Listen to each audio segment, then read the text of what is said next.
러시아가 우크라이나를 침공한 가운데 자원 입대하는 우크라이나 국민이 14만 명을 돌파하는 등 저항이 거세지면서 전쟁이 장기화되고 있습니다. 푸틴 대통령은 우크라이나 수도 키이우를 단기간에 함락시키고 정부를 전복시키는 계획을 수립한 걸로 알려졌지만 우크라이나의 저항이 예상보다 강해 러시아군이 어려움에 봉착했는데요. 미국 방송매체 MBC는 미국 내 관계자들의 말을 인용해 러시아군이 어려움에 봉착해 장기화 조짐을 보이자 푸틴 대통령이 측근들에게 분노를 표출했다고 합니다. 그러면서 푸틴 대통령이 편향된 정보를 제공받고 있다는 분석이 나오고 있는데요. 푸틴 대통령을 보니 임진왜란 당시 도요토미 히데요시가 떠오른다는 사람들이 많습니다. 도요토미 히데요시는 1592년 4월 13일 18,700명을 배 700척에 태워 부산진을 침공하면서 임진왜란이 시작됐습니다. 이후 17만 명의 대군이 조선 땅에 상륙해 한 달 만에 한양으로 진격했죠. 그래서 도요토미 히데요시는 조선을 빨리 점령할 거라 기대했는데요. 하지만 선조는 의주로 피난갔고 백성들은 자발적으로 의병을 조직해 거세게 저항했죠.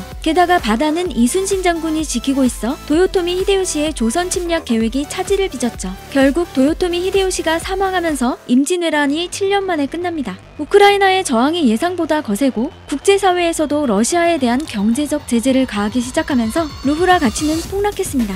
독일, 덴마크, 캐나다, 영국, 폴란드 등은 러시아 항공기의 자국 영공 통과를 불허한다는 결정을 내렸죠. 진퇴양난에 빠진 러시아군은 우크라이나를 향한 무차별 공격을 해 민간인이 2,000명 이상 사망했다고 합니다. 임진왜란 당시 왜군이 일반 백성들을 죽이고 코와 귀를 잘라 전리품을 삼았던 것처럼 러시아군이 우크라이나 민간인 학살을 통해 분풀이를 하고 있는데요. 도요토미 히데요시도 왜군이 의병으로 육지에서 차단되고 바다에서는 이순신 장군에 의해 저지되면서 대노했다고 합니다. 푸틴 대통령이 경제적 제재로 인해 곤혹스러워지고 우크라이나군의 거센 저항에 부딪혀 측근들에게 대노했다고 하니 푸틴 대통령과 도요토미 히데요시는 같은 사정에 놓인 것 같네요.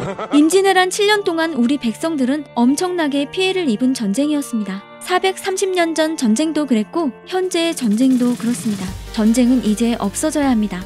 구독, 좋아요, 알림 설정해주세요.